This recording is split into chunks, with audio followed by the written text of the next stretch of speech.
लक्ष्मीनाथसमारम्भां नाथयामुनिमध्यमाम् अस्मदाचार्यपर्यन्तां वन्दे गुरुपरम्परां। जय श्रीमनारायण। जय पुष्कराज की सभी श्रद्धालुओं को, धर्मावलंबियों को श्राद्ध पक्ष की बहुत बहुत शुभकामनाएं। जो अपने पितरों का प्रतिदिन तर्पण कर रहे हैं, तिथि के दिन अपने पिता का, माता का, दादा दादी का, अपने पूर्वजों का, अपने पूर्वाचार्यों का श्राद्ध आदि कर्म जो कर रहे हैं, पिंडदान तर्पण आदि जो कर्म कर रहे हैं, उन सभी श्रद्धालुओं को बहुत बहुत बहुत साधुवाद। देखिए, इस पितृपक्ष में हमारे सभी पितृ ये चाहते हैं, ये पितरों का पक्ष होता है, ये पितरों का मेला होता है, जहाँ इस समय हमारे इस लोक में सारे के सारे पितृ आए हुए होते हैं और ऐसी हमसे आशा रखते हैं कि उनकी जिस दिन की तिथि होती है उस दिन उनके वंशज उनका दिन रखेंगे, श्राद्ध आदि कर्म करेंगे, पिंडदान करेंगे, तर्पण करेंगे, ब्राह्मणों को अन्नदान करेंगे, भोजन कराएंगे, वस्त्रदान करेंगे। इस प्रकार का भाव वो रखते हैं। इन सब में विशेष होता है जलदान, जिसे कहते हैं तर्पण। सारे के सारे पितृ हमारे से ये आशा रखते हैं कि हमारे वंश में कोई हमारा सुयोग्य वंशज होगा, कोई हमारा कुल का भागीरथ होगा, जो हमें हमारी तिथि के दिन तर्पण अवश्य करेगा, श्राद्ध आदि कर्म अवश्य करेगा। और वे आते हैं और हमें खूब सारा आशीर्वाद दे करके जाते हैं। तो आप लोगों ने, मुझे आशा है, अपने अपने पितरों की तिथि के दिन आपने अवश्य में किया होगा। फिर भी कदाचित व्यस्तता के कारण, यात्राओं के कारण, अपने बिजी शेड्यूल के कारण आपने यदि अथवा तिथि ज्ञात नहीं होने के कारण अपने पूर्वाचार्यों का, अपने पितरों का श्राद्ध आदि कर्म नहीं किया हो, तो ये है सर्व पितृकारी अमावस्या, जो है परसों रविवार 25 सितंबर को। जी हाँ मित्रों, 25 सितंबर को आपने यदि किसी भूलवश या किसी व्यस्तता के कारण अपने पितरों का श्राद्ध आदि कर्म नहीं किया हो, तो ये परसों वाली जो अमावस्या है, उस दिन आपको अवश्य में अनिवार्य रूप से श्राद्ध आदि कर्म, तर्पण, पिंडदान आदि आपको कार्य अवश्य करने चाहिए। ब्राह्मण को घर पर बुलाएं, उन्हें बहुत अच्छे स्वादिष्ट व्यंजन भोजन कराएं और इसी दिन पितरों का विसर्जन होता है। तो यही बड़ा सिंपल सा होता है। यदि आप भूल गए हों तो कृपया 25 तारीख को रविवार को था बिल्कुल भी ना भूलें। ये है सर्व पितृकार्य अमावस्या। आप अपने घर पर भी इस कार्य को संपादित कर सकते हैं, अथवा अपने किसी आस पड़ोस में आपके कोई तीर्थ हो, वहाँ पर भी जाकर के आप इस कार्य को संपादित करा सकते हैं।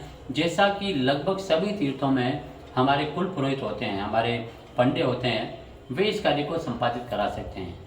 आप पुष्कर में अगर किसी से अपने पितरों का श्राद्ध आदि कर्म वगैरह करवाना चाहते हैं, तो ज्ञात रखें आप जिस भी वर्ण के हो, आपके कुल पुरोहित यहाँ पर होते हैं। यदि आप चाहते हैं कि आपके पूर्वाचार्यों का, अपने पितरों का तर्पण, श्राद्ध आदि कर्म, ब्राह्मण भोजन की व्यवस्था पुष्कर में हमारे द्वारा करवाई जाए, तो आप हमसे निसंदेह संपर्क कर सकते हैं। परंतु आप कल तक मुझे पूर्ण रूप से बता दें, कल मतलब एक दिन पूर्व मुझे बता दें, ताकि सारी व्यवस्था यहाँ पर संपादित की जा सके।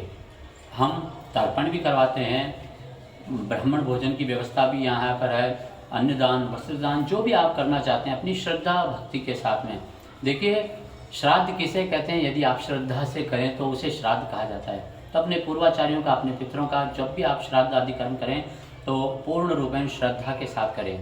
अमावस्या के दिन यहाँ ध्यान रखिएगा, सावधानी से सुनिएगा, आपको क्या करना चाहिए और क्या नहीं करना चाहिए। देखिए, कल रात्रि से ही आपके घर का जो रसोई घर है, वहाँ पर जो हमारा बर्तन धोने वाला होता है, बर्तन दान, वहाँ पर झूठा बर्तन पूरी रात्रि में बिल्कुल भी नहीं रहना चाहिए। ये सब पितृदोष के कारण बनते हैं। सायंकाल जब कल आप घर में पूजा आरती करें, तो एक दीपक अपने पितरों के नाम से अवश्य में आपने घर का जो शुद्ध जल का भंडार होता है, जिसे हमारे मारवाड़ी में कहते हैं परिंदा, जिसे हम कहते हैं परिंदा, वहाँ पर अपने पितरों के लिए एक दीपक अवश्य जलाएं। और साबुन का उपयोग अमावस्या के दिन कदापि भी ना करें, भूल कर भी ना करें।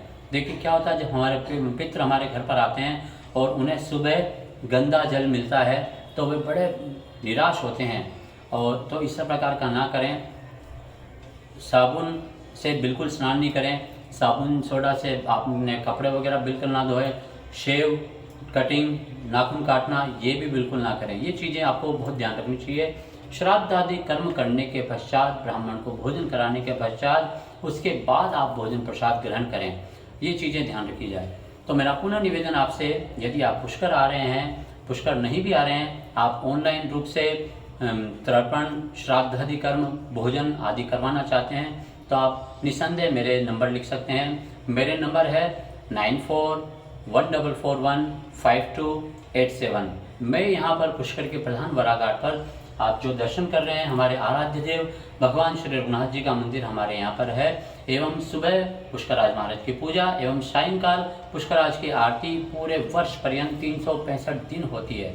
यदि आप पुष्कर आ भी रहे हैं किसी और अन्य प्रयोजन से भी, तो आप सायंकाल पुष्कराज की आरती में आप हमसे मिल सकते हैं। पुनः आपको नंबर बताने जा रहा हूँ 9414415287 9414415287।